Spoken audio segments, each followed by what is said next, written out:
Action. Okay. The EPA is, I don't know if you've heard about this, I'll give you a little backstory on it. The NPDES program has been around since the 70s. It's part of the Clean Water Act. They started tagging commercial sites.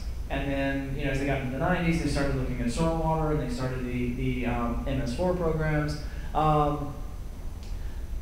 Those were recently attacked. EPA was attacked by, I won't say attacked, they were sued. Let's say it that way. They were sued by some private interest groups, some like Earth Justice, I think was one of the groups. There were several lawsuits that were filed against EPA.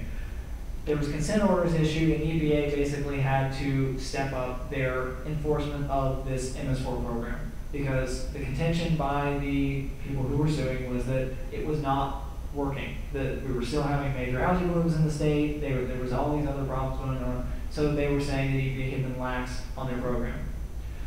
EPA started making stricter regulations. That's created this huge hotbed of stormwater issues here in the state. You might have heard of the Total Maximum Daily Load program, TMDLs.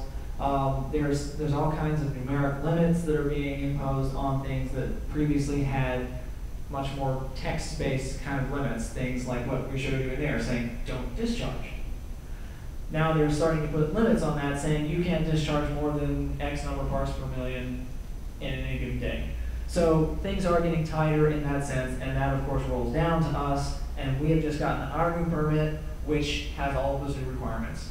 We're starting to work those into our process. I don't think they're going to immediately affect you guys on the ground. It's not like we're going to go pass a whole bunch more regulations and just cut off all of your business. I can tell you that given our county commission, they are not going to do that.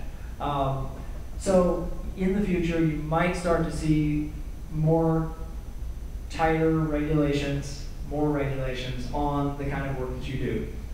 I don't see anything dramatically happening immediately.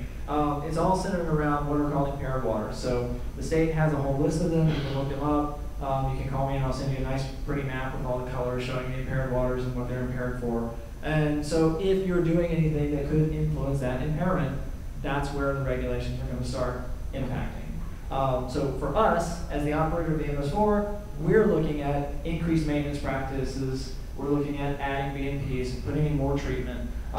We don't know exactly what all that'll mean yet, like I was saying. But eventually some of that will certainly trickle down.